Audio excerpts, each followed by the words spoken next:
funcionario inhabilitado por el gobierno capitalino de Claudia Sheinbaum en 2021, terminó siendo su secretario de Hacienda Federal en 2025. La presidenta pasó a acusarlo de dirigir un esquema de desvío de recursos públicos mediante empresas fachada en el gobierno de Miguel Ángel Mancera, a convertirlo en el dueño del destino financiero del país. Los mercados recibieron al flamante jefe de gabinete económico mexicano, con un mal augurio. Apenas viene lo peor. El miércoles, la agencia Moody's cambió negativa la perspectiva del sistema bancario mexicano. Caótica, incoherente, impulsiva, irracional, errática. La política arancelaria de Donald Trump ha provocado un terremoto económico y financiero a nivel global. Pérdidas de $4.4 billones en el valor de capitalización de mercado de las empresas que cotizan en las bolsas estadounidenses. Un debilitamiento del dólar sin precedentes desde la gran recesión de 2009. Un aumento significativo en las expectativas de inflación y un creciente riesgo de que la economía de Estados Unidos entre en terreno de contracción. El sismo tuvo como epicentro Washington D.C., pero los daños comienzan a sentirse en México. El primer día de Edgar Amador Zamora como el nuevo secretario de Hacienda del gobierno de Claudia Sheinbaum coincidió con el lunes negro en los índices accionarios de Estados Unidos. Los mercados recibieron al flamante jefe de gabinete económico mexicano, con un mal augurio. Apenas viene lo peor. El miércoles, la agencia Moody's cambió negativa la perspectiva del sistema bancario mexicano. Detrás de la destrucción de billones de dólares de valor de mercado, yace el miedo a una recesión profunda en Estados Unidos, el único motor significativo de crecimiento de la economía global y el destino del 85% de las exportaciones mexicanas.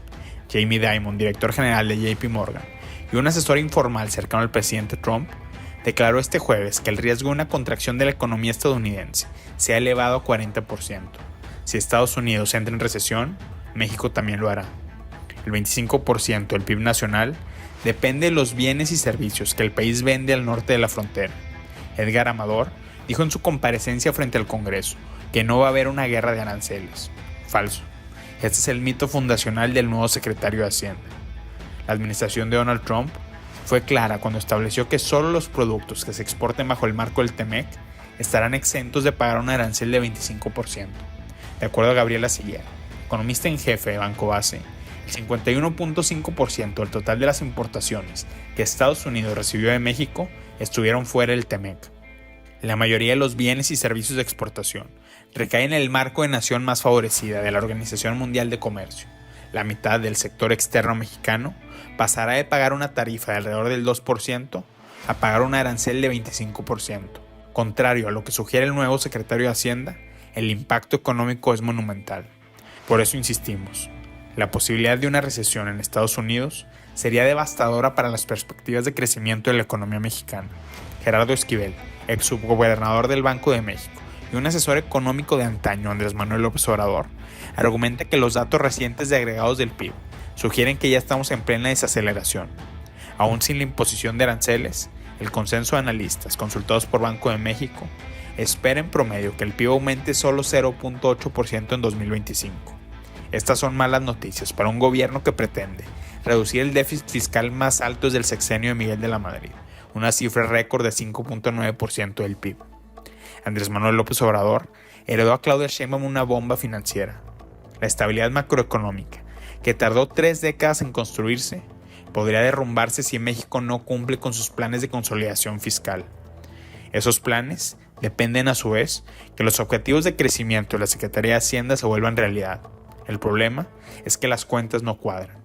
El gobierno diseñó su política fiscal con base en un escenario de crecimiento de entre 2 y 3% del PIB para este año. Sin embargo, en los hechos, la tasa de expansión podría ser negativa.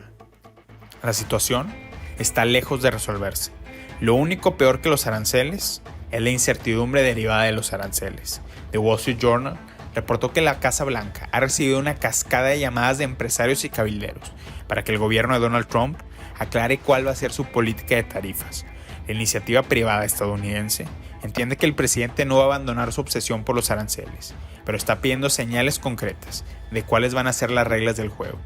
El diario también refiere que a diferencia de su primera gestión presidencial, ningún asesor del gabinete económico de Donald Trump está intentando cambiar el curso de la política comercial de la Casa Blanca. La incertidumbre relacionada con las tarifas se suma a la incertidumbre relacionada con la reforma judicial. Hace meses, durante la implementación de la agenda legislativa del Plan C, The Wall Street Journal publicó que se habían suspendido alrededor de $50 mil millones de inversiones norteamericanas en México. El riesgo político interno y externo está acabando con el sueño del nearshoring. En un escenario de recesión, el gobierno mexicano puede caer en la tentación de utilizar el remanente de operación de Banco de México o destinar recursos privados de las Afores y el Infonavit para financiar los proyectos de infraestructura prioritarios del gobierno federal. No es casualidad que Edgar Amador haya llegado a la Secretaría de Hacienda por recomendación de la gobernadora de Banco de México, Victoria Rodríguez Ceja. Fueron compañeros de maestría en el Colegio de México. Amador fue asesor de Rodríguez en el Banco Central y antes fue su jefe en la Secretaría de Finanzas en el gobierno capitalino de Miguel Ángel Mancera. Más allá del potencial conflicto de interés, la relación Rodríguez-Amador explica cómo un funcionario inhabilitado por el gobierno capitalino de Claudia Sheinbaum en 2021 terminó siendo su secretario de Hacienda Federal en 2025.